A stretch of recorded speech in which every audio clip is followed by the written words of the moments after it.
Hello and welcome to episode 70 of the Movie Bros podcast. We are your hosts, as we always say. I'm Duncan, he's Hayden. Hello, hello. Welcome back, everybody. If you're a returning listener, if you're not and you've stumbled onto us, don't stumble away. We are, as the title suggests, two brothers who love movies. We watch movies, we talk about movies, and we decided to record it. Duncan, what other buzzwords do we usually say here? Well, if you want to find more about us, you can find obviously the previous 69 episodes, plus we have some special features around holidays. You can also find this podcast on YouTube if you prefer listening to it that way. There is no visual as of yet. And you can also find us on Instagram at @themovie_bros. You can reach out to us via DM or comment section if you have suggestions on what we should be watching, should not be watching, hot takes, and all that jazz.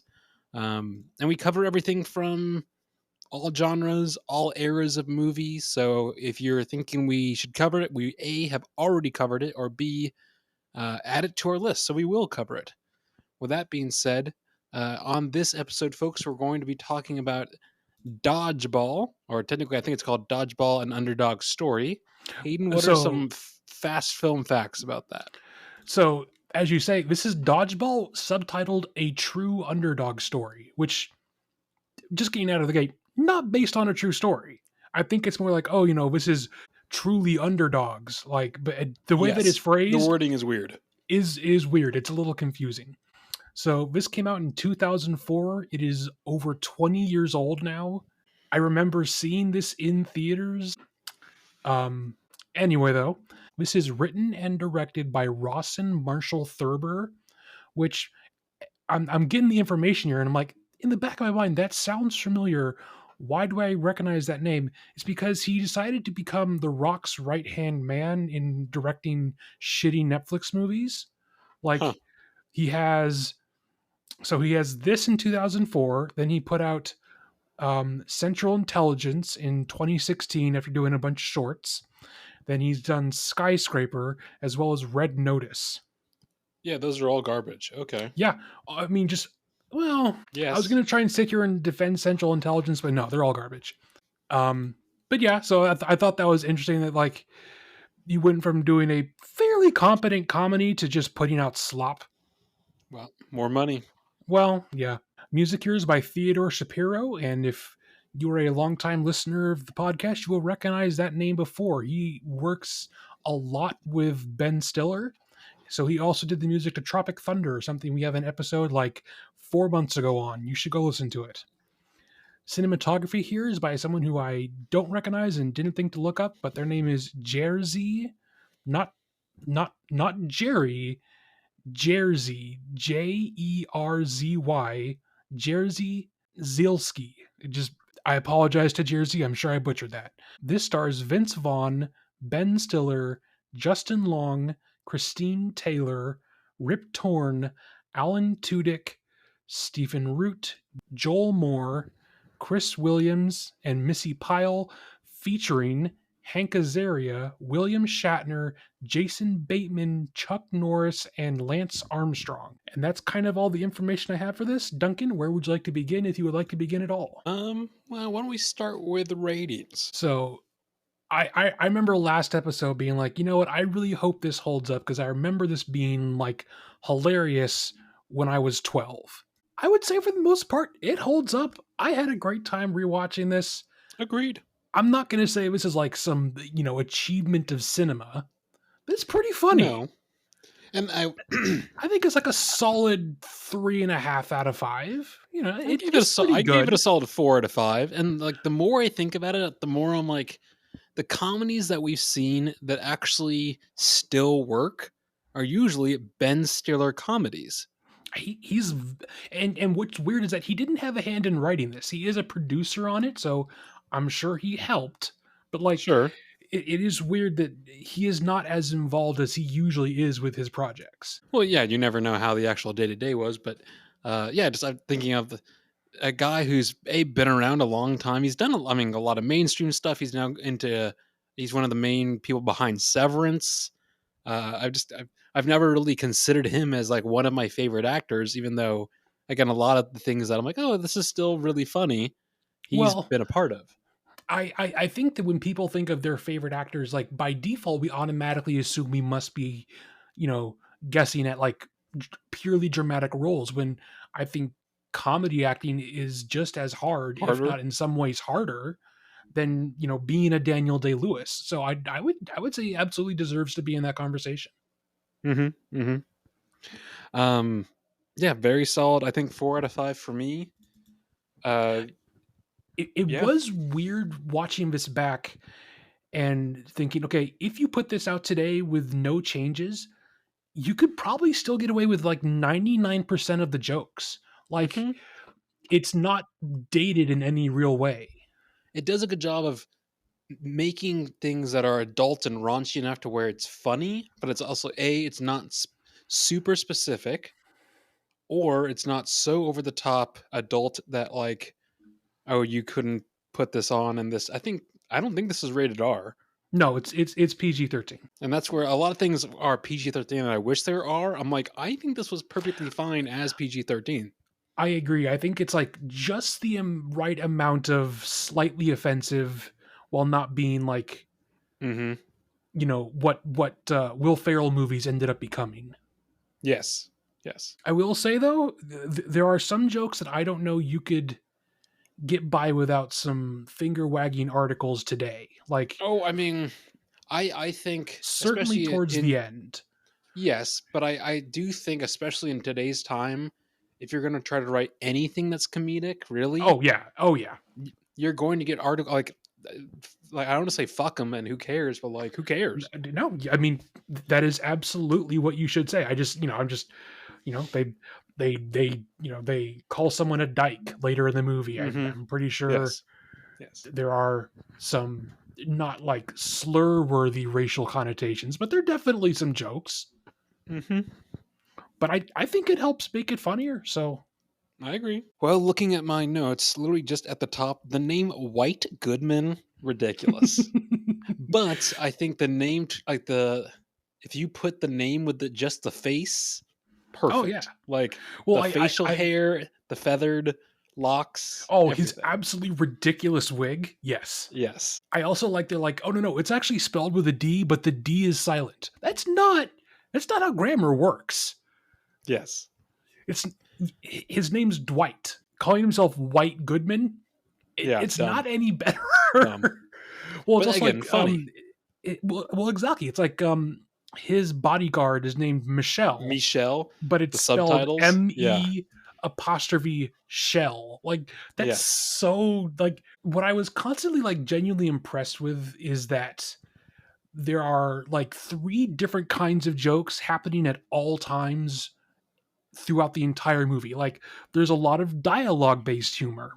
There's a lot of physical comedy. There's a lot of just like tone and slapstick and like there's constantly at least, one or more attempts to laugh going on at any given point in the movie. Even if they don't all land, it's constantly trying to fire on all cylinders. Well, I think that's why it consistently works so well. Because even if one joke maybe doesn't work for you, something else that is also happening might also work. Mhm. I was curious because again, I feel like this is up your alley. Do you know what kind of car that Peter drives that constantly dies in him? I don't, but I Looking at that, I really was like, liked it. I looked, I was like, this has got Hayden written all over it. I I'm would like, drive that in a heartbeat. It was, I mean, granted, obviously it had a bunch of comedic problems, but like it looked great. sure. The uh, Gordon as a character, like so funny, so good. Uh, him Which one was talking to Gordon? Peter They at the all very kind of blended together. I just kind of know them by what they looked like.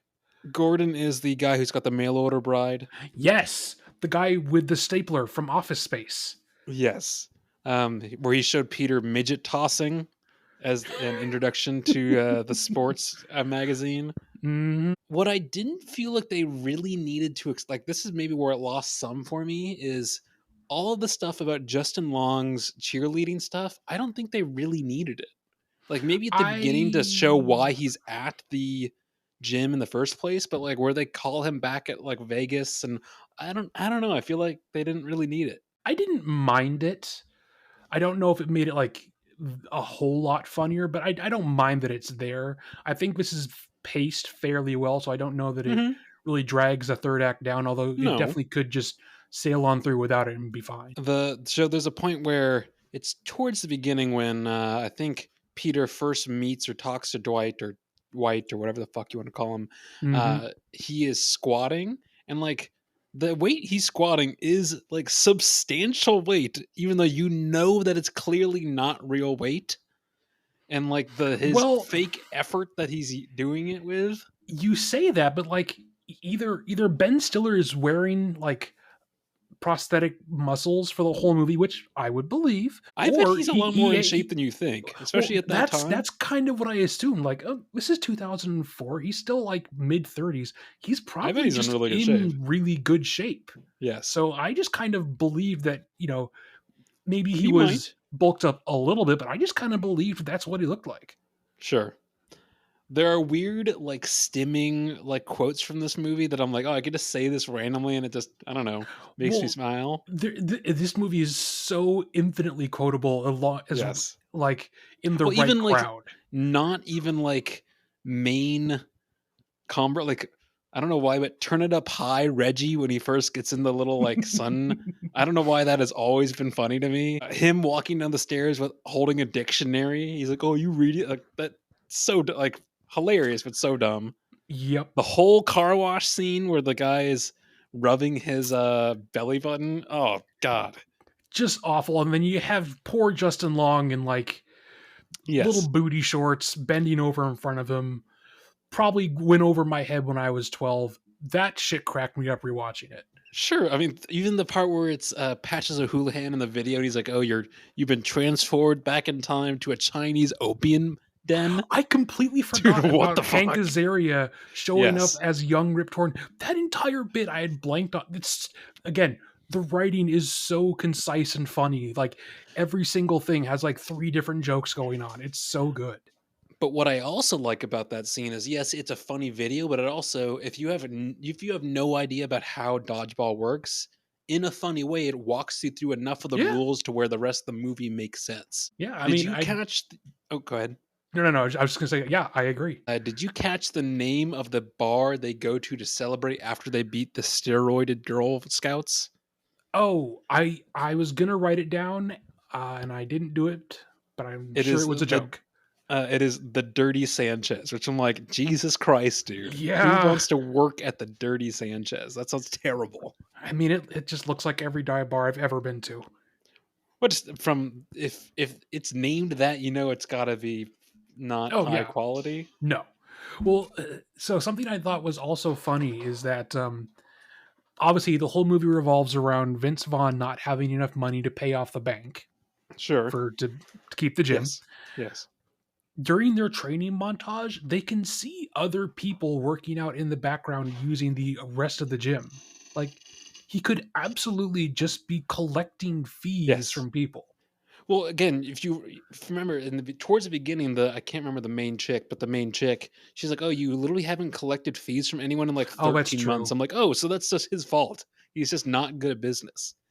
Well, in the same way, it's like freaking um so Dwight Goodman does become obviously the comical villain later, but like in the beginning, why wouldn't you buy the defunct gym that no one uses across the street for a parking lot? Like, yes, obviously he's the villain, but like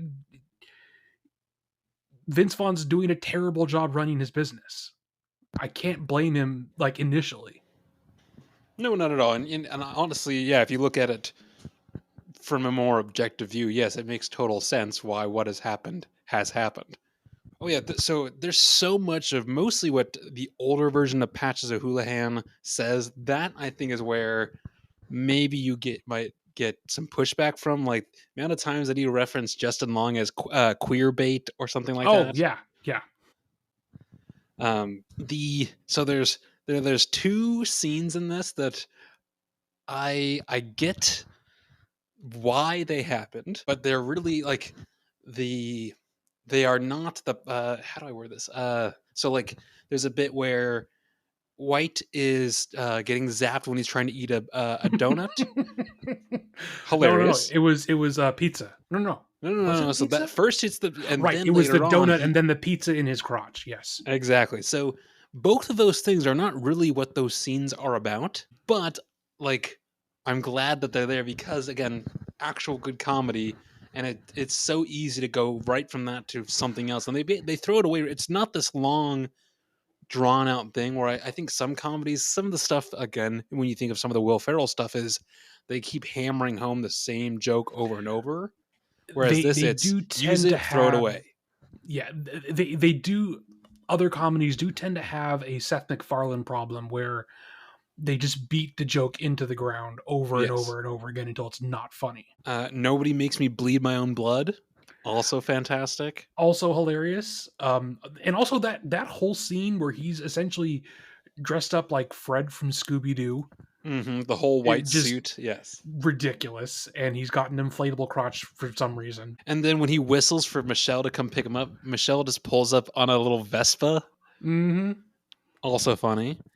Uh, they again, why did they do a whole thing about the girl having a obsession about unicorns everywhere in her house? I was They confused by why? that as well. I think it helps add to her character being a little bit less flat and being I less of just a plain love guess. interest. I do agree that that one seems like it doesn't matter and we probably could have done without it. And I think that's why I marked it down a little bit is I don't think we need that there. I think it slows it down because Even what you if it want to is get to is that you want to get to the dodgeball stuff. You sure, and know she's even going if to it join is up. yeah, even if it's like 15 seconds, yeah, or whatever, cut it out. You don't need it. I also think, I mean, again, it's about her, but I also think you can probably get rid of the bisexual joke. Yeah, I mean it's fine. It's fine. I don't think it's that funny, and they just keep. That's like the one thing that they just reference over and over again throughout the movie is that, oh well, she's definitely a lesbian. Why? I don't feel like that joke is set up very well. Mm. What I was thinking is so keep in mind, Peter doesn't have any money, so that's why he's doing this. And none of the guys on the team have any money because they can't even pay their gym memberships. How did they pay to How did go to Las Vegas? Vegas? All Yes. of that doesn't make any fucking sense. No. Like they bought new uniforms, they go to Vegas, they're staying in swanky hotels. Wouldn't that put you more in the hole? Oh yeah, yeah, absolutely. What I did love is when they first cut to the TVs in Vegas and it's the Ocho and they're talking about all the other sports that they cover. I was like, dude, I would love a movie on any of these. These are great. So, fun fact: obviously, when this was made, the Ocho not a real thing. Obviously, ESPN loved that joke so much they decided to make it a real channel.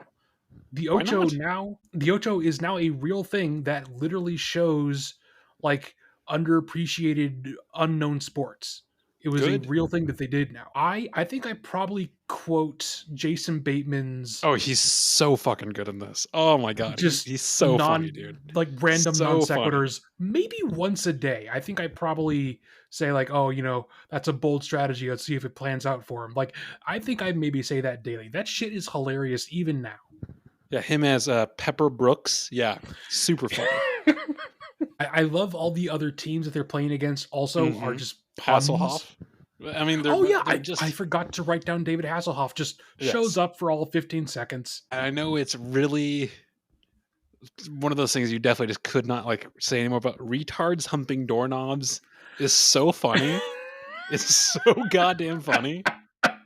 Well, I think the reason that you could probably get away with this now is that the whole joke is that he is old and out of touch and weird. So Sure. him saying all this ridiculous out of pocket crap is probably a little bit more understandable. But yeah, that line is insane and very funny. Did you see that Pepper Brooks had a neck tattoo of a flaming dodgeball? There is so much going on in any given scene, So like good. visual joke So good. wise. No, I didn't. Just like the main when they're cutting back and forth between the different teams playing, and at one point when the Purple Cobras are fighting the playing the Japan guys and the togas or whatever the fuck they're called, diapers.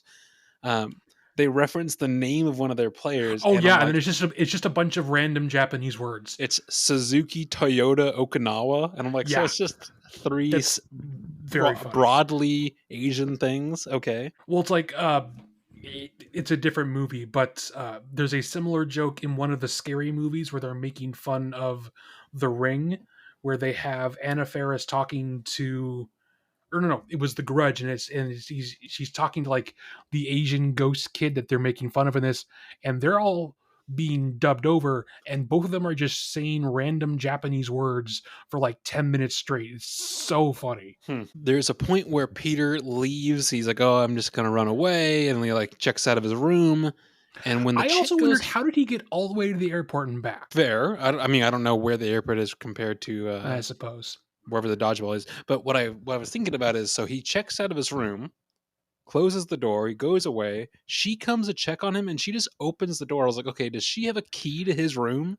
That's not a hotel. That's not how a hotel room door works. It Not locks. usually, and I didn't even notice that, but that is a good question. Like she just walks right in. I was like, okay. You can definitely tell this is dated because the whole Lance Armstrong That was the one thing I bit. think you probably couldn't do today, because the whole thing of, oh, I never gave up, I worked, like, no, you got Yes. busted for drugs, brother. Well, I could see that you could do it. You just have to pick a different athlete. But I think the Oh, scene is kind of probably. fun to have something like that. Mm-hmm. The tournament committee, which is like Chuck Norris, wholesome a black guy, like very like up and tight suburban white woman, and woman. then just Chuck Norris. Yeah.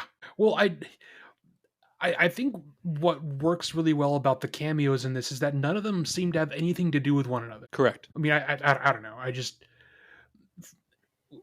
going from things like Marvel movies and other stuff where there are just cameos ridiculously all over the place, I like that this one, like, they are completely nonsensical. But also, it's not the entire movie is cameos. That's very true too. I do love cram it up your cram hole. I love the running joke of Ben Stiller's character just saying insults that don't make any sense, and everyone just kind of Correct. stopping and looking at him like, "The fuck are you talking about?" There's several times where him and Peter are talking. The I know that you know that you know that I know, like all of that, the back and forth where it's the ridiculous guy against the straight man. Mm-hmm. Very good. Which is Very good. weirdly not what you would see Vince Vaughn doing around that time. Like, he usually is the ridiculous guy. Yes, like if you saw him in Maid or what was the other one with John Favreau when they were really young, and Swingers. Oh, He I was thought it the was like big Rounders. over the top guy. What? I thought it was Rounders. Isn't Swingers a different thing? Swingers, no, is that Rounders is with Matt Damon and Oh, that's the poker movie. yes, different movie. Both good. I mean, Rounders is all right, but um the Matrix dodge at the end where he's blindfolded basically. And then right after that, it's where he throws it at White and he's like blown back across the court. And you can clearly see, like, they cut to a shot for like behind White when he's flying Yes. backwards. It's clearly not Ben Stiller. And if it was any other movie, to be honest, I'd be like, all right, this is fucking ridiculous. But because it's this movie where most things are already ridiculous, I'm fine with it. Well, it's just like the whole Alan Tudyk is a guy who thinks he's a pirate. In any other movie, And that's that his is whole a thing. ridiculously stupid storyline, and it probably would have been cut from the movie. In this, I completely forget how weird and out of place it is, just because it fits in with the rest of the almost like absurdist humor going on. Well, absurdist, but not truly absurdist. Because again, I think of you in folks, we probably watched this like 10 episodes ago, but when we watched Friendship, that is like true absurdist humor. And this is Kind of. what? It's a different kind, I would say. That's all. Okay. All right. I think this very easily buckets or balls or however you want to think about it. I was thinking that too. And you could get, the average Joe one, or you can get the Cobra one. You can get it like either a red like a ball with like the mustard yellow or a logo. purple. Yeah. Very easily buckets. Would you recommend this to people, you think? I would generally recommend this to most everyone if they want a good laugh. Yeah, I would say so too. It is. I did have the thought like there's a bit when what's her name, the bank lady Girl. who ends up being the love interest Yes. later, like she's going through Vince Vaughn's like huge uh closet full of paper, Hmm. which is a funny bit, but like I'm thinking, oh, this was a time before the internet was widespread, because if you do this scene now, that's entirely on a laptop or a computer or something. It's definitely So funnier with like piles hold of on. paper. You say that, but like my boss at not the current job, but my last job, again, this is modern day. He was still doing that shit. So I think part of it is yes, it's I guess that's before the true. internet, but a lot of it is I think it's people of a different era or generation, but also small business vibes too, for sure. I see. I think that makes more sense. Small business vibes because they're a He doesn't want to you know pay he's a for failing any of chip. that That makes more digitized. sense. Yeah. Yeah. Okay. I guess I hadn't thought about it that way. That does make sense. Who on the team do you think you identify most with? I don't know. I don't think that I'm a serial loser and alcoholic like Vince Vaughn, because he clearly is in this. I don't identify with the guy in high school in a cheerleading competition. He also seems just not. I mean, he always plays like the everyman, normal I guy, think he's and a he very looks good everyman. he is. And we just saw him in Barbarian, which was also fun. Hmm. But I he's both relatable and also super like. Who else is going to be like this? Yeah. No one else wants to see them as that person, even if they are. I don't know. Yeah, I don't recognize myself with him. I don't recognize myself with the guy who initially tells them about the Gordon. thing. I don't. Yeah, I don't know. Probably nobody. I'm not sure. Do you see yourself as anybody? Do you think? I might be Blazer or Taser or Razor. The ones that all kind of look like Val Kilmer. They all kind of look like Steven Seagal. Yeah. Yes. I for the longest time thought that the like Russian woman with the bad prosthetic The teeth. teeth, yeah. I thought that was Mila Jovovich for years. It's definitely not now that I've seen this It's again, not, but but like I do see how you think that. because like okay, I assume okay, she obviously has bad teeth and this isn't what her actual hair looks like.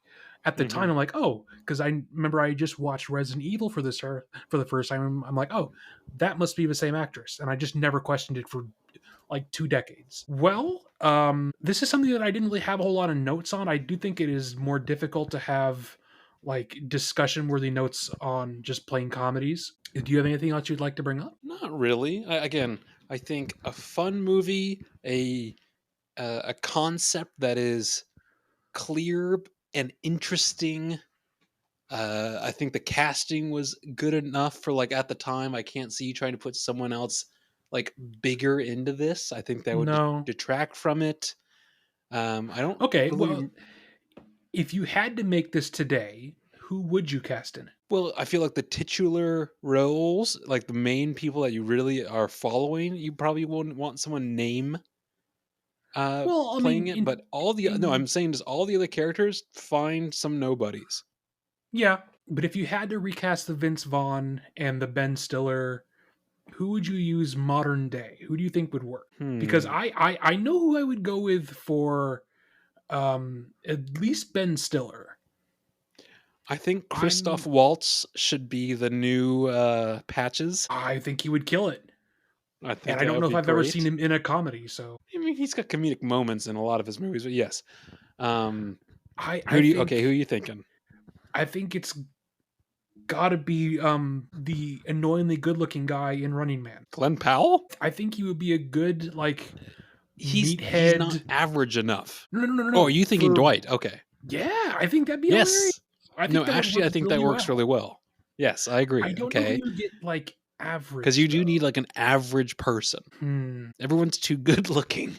Well, I mean that is a problem with Hollywood in general these days. I feel is that there's not enough normal looking dudes. or women, but like just in general.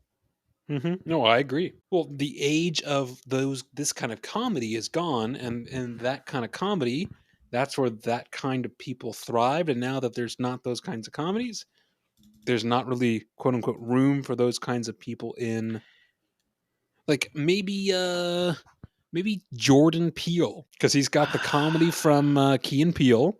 He's a That's semi true, normal looking guy. but he's like fit enough to where you believe him running around. You know what? That's, Actually, I think that's a good idea. I think I'd go Jordan Peele. So while looking up the fast film facts for this, I did find out something interesting.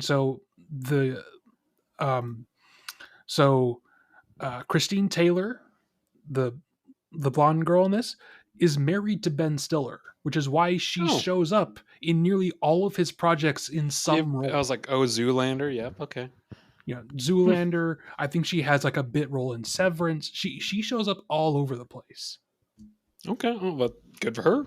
Yeah, She picked a good one, she did. She or did. he did, or whatever you want to call it. Yeah. I mean, he did. Okay. I think she's very pretty.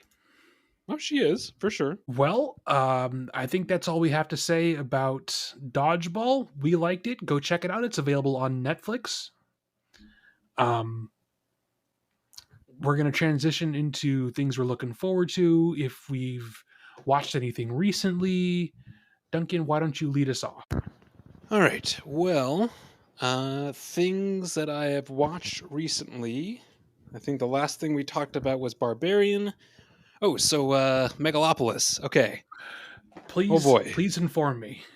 So keep in mind, I saw this on Sunday or Monday, and it's now Thursday. I still don't even know how to talk about this. It is, it is Okay, 138 minutes, okay. So let's start with and the easy question. Did you like it? I don't know. Um, Did you have a good time? I think I had a good time watching it because I would say, let me set the stage. It is a one screen, the SIF Film Center in, like, right next to the Space Needle, This is and very cool, by the way. it is very cool, and it's sold out. Like, it's only seats probably 45 people, and it is 45 people in there, and a good portion of them, this is like their second or third time seeing this, so people are fans of this. Um, so yeah, it was a lot of fun. Uh, I would say the way I would describe this is it is like the commitment to the bit. Like, people are acting their asses off, and like it's overacting, but it's not campy overacting. It's I don't know. I've like seen some clips where it looks campy. yeah, but it's so. I mean, but because they spent so much money to make this, and like literally Francis Ford Coppola is bankrupt because of this. Yep. It looks stunning, like absolutely gorgeous. Huh. Both like the little bits of CGI they did, the like crazy amounts of sets that they did for this thing. It Cool. is a fable. It is set in New Rome, which is like knockoff sort of New York. Uh, it's Okay. the so to sum it up, I would say, to make it really easy, the plot is basically mankind wants the politicians and the billionaires to actually work together to create infrastructure. That's the whole, like, so Adam Driver is like this billionaire man who has created this like building material that you can build anything out of, and he wants to make like the world of tomorrow, but the current world is like falling apart. And uh what's his name, the guy from Breaking Bad who's Giancarlo now, Esposito. thank you, he is like the mayor. He's like, no, you're gonna have to tear down the entire basically city in order to build something new, and that will ruin what people have right now. It's and Yeah, so that's like the as basic as you can possibly get, and there's lots of other side things going on, like John Voight and Aubrey Plaza and Shia LaBeouf, who is a like it's he's a character, and I don't think it was I think he is doing a very specific character, and I just don't think the character is he doesn't match anything. Like, he goes so much farther in this, like over the top, than everyone else. Like there is a pretty much full on sex scene between him and Aubrey Plaza where she's like his she is married to John Voight because she wants his money because he owns a bank, and Shia LaBeouf is John Voight's son, and he's basically like It's a bit eating weird. out. It's dude. It's and again, there's like weirdly comical lines throughout this though, hilarious. Um, it's just it's a crazy movie. I'm glad I saw it. I don't really know how to like rate it. I did not give this a rating. This is one of the few films I'm like I have no idea what to do with this. I mean, sometimes it's like that. That's fine. But again, if you look at visually stunning, there are a couple parts that I feel like again it's 2 hours and 18 minutes. I feel like they probably could have cut out 15-20 minutes. There's some like weird vibey like people are going through hallucination stuff that I'm like, I don't think they need this. And because it is Francis Ford Coppola, like this is my passion project, I'm going to make this how I want to make this, however crazy that Sure. might be. The plot is like the sequencing of how the story is told, even if the story itself could have been interesting and well said, it gets kind of mucky. And what I Hmm. thought was interesting is before the movie started, we didn't stay for it, but there was going to be what's called Mega Doc, which is basically a I've documentary seen about some the making of bits. the Yeah. movie. They showed a trailer for it, and in the trailer, George Lucas is like, "Hey, I've known Francis for a long time. We are very different kinds of filmmakers. I have like a set plan. I have like a shot list. I have like everything written out." And Sure. Francis Ford Coppola is much more of like a we're gonna figure it out as we go. I don't know which And one with that in rather work under. well, just with that in mind, then we watched the movie, and I'm like, oh, that is so very obvious. Now that I've like Hmm. now that he said that, I'm like, oh, this is super obvious from the movie. Um, yeah, it was definitely I would say it was an experience, and I think people should experience it, even if like because again, even like the person who was running the event, I was like, hey, most of you are either going to really love this or absolutely hate it. But I think that's what art is. It actually makes you have an opinion. It's not just like I a mean, that's fair. meh thing, which I'm like, oh, honestly, I totally agree with that. From there, sorry, that was a whole tangent, but That's okay. I've been slowly going through the Twilight series because the lady friend is or was Yep. big into Twilight at a certain age. So we watched New Moon, which so the first one I gave 1 star out of 5. This is a half star out of 5 because it's just It a got filler worse. movie. It's so the first one at least has like an antagonist, a like actual plot that they follow. The second one is literally just filler between the first and third movies. Like it's just Hmm. explaining, oh, this is who this character is. There's not really anything like, oh, Bella and what's it, whatever the fucking Robert Pattinson, Edward break up, and the most of the movie is just her being bummed out that she got dumped. And I was telling my girlfriend about this, but the entire movie, the more you if you look at it objectively, oh, she is like super codependent. Like no matter who she's with, like oh, there's she has no sense of self. Like she's basically like she falls apart without Jacob the werewolf dude or Edward the vampire or her dad. Like she doesn't know how to be. I mean, part of this is she's playing like a 17-year-old girl, so maybe that's accurate. But like, Jesus, girl, like you need to be able to like live without like living for another person. I don't know. It was just the whole fucking thing. From Okay. there, I watched for the first time Idiocracy. Which have you ever seen the scene from 2006? Once many years ago, I remember being kind of funny and kind of clever. And like, that's honestly exactly how I felt. I was like, oh, the like the idea, the concept, I actually thought was pretty clever about a Hmm. guy who's like normally IQ level gets put under hype. Or, he's in this chamber for like 500 years, and the rest of society has gotten stupid. So in comparison, he's super smart. There are parts of it I was like, okay, this is like an interesting concept. This is funny, but it felt like a not that good SNL sketch that was just stretched out for 85 minutes. Well, yeah. I Just, mean, I give it like a 2.5. Like, it's not terrible, but I'm like, especially towards the end, I was like, I'm starting to tune out here, guys. Like, and it's only 85 minutes. What are we doing? I watched sure. Dodgeball, which we just talked about. I watched Star Trek, which we'll talk about next week. Next Uh, next and week, yeah. and then today I watched EFIS, which is EEPHUS. Have you ever heard of this? Ephus. EPHUS. No, and I Google it. feel like I would remember that name. Well, this is a 2024 release. This is the director's first movie. This is Okay. basically like shoestring budget. Like, I don't even know if it went to actual theaters. Um, Here, let me just read you the little synopsis thing on Letterboxd. As an imminent construction project looms over their beloved small town baseball field, a pair of New England Rec League teams face off for the last time. Tensions flare up and Oh, ceremonial laughs are shared as an air of camaraderie and escapism fades into an uncertain future. It's literally just a bunch of old guys who play baseball together are playing their last game, and it just keeps going on and on.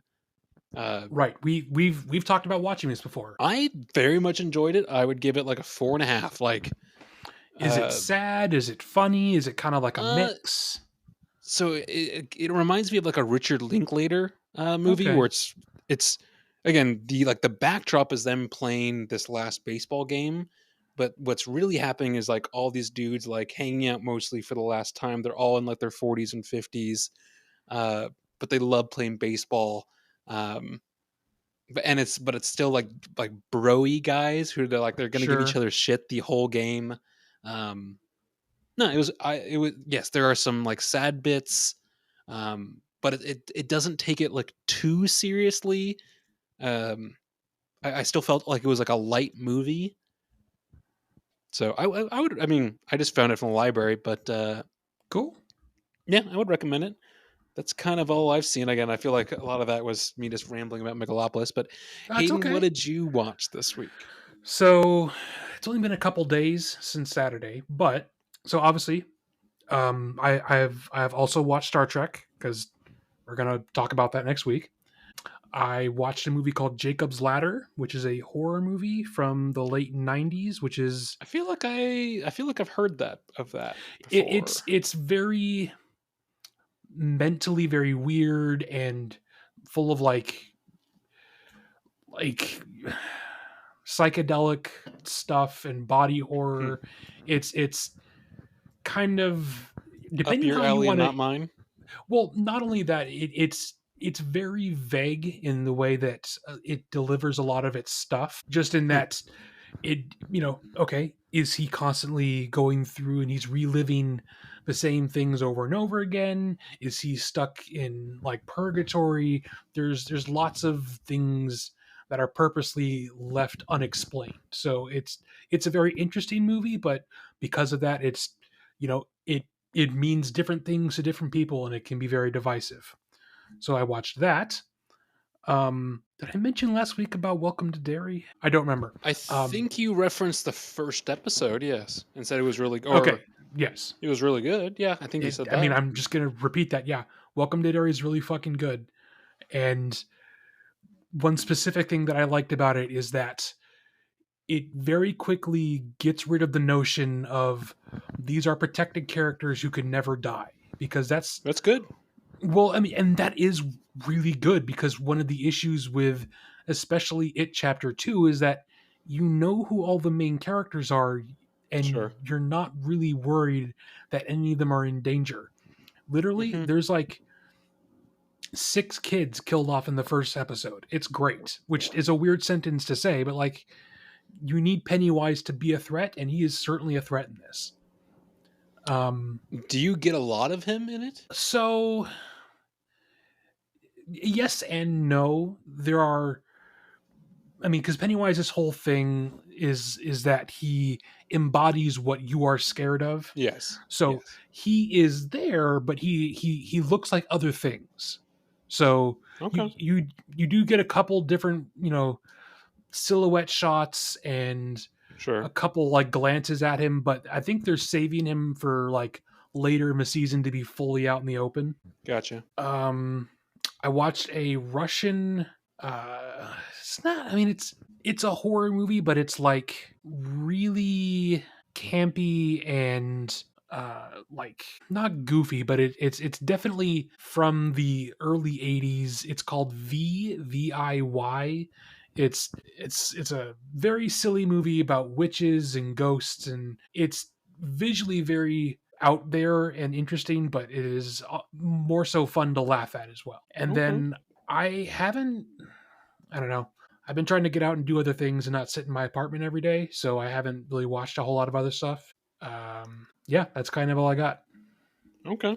Is there anything coming soon? Nothing that I don't think we haven't talked about before. I don't think I've seen any new trailers or anything. I do have plans to watch Good Boy this weekend, but I think that's kind of it. Well, I would say Frankenstein looks I good. keep meaning to watch that. I know it's now available for streaming. Well, I'm waiting because it sounds like we're going to show it at my theater for like 1 week. And I'm like, I'd much Oh, rather at really? least. I mean, it's not like a big theater, but I'm like, it's better than my home projector. So I'm kind of waiting Absolutely. for that. And then If also, if I and don't when know that when and happens, where. please let me know. Sure.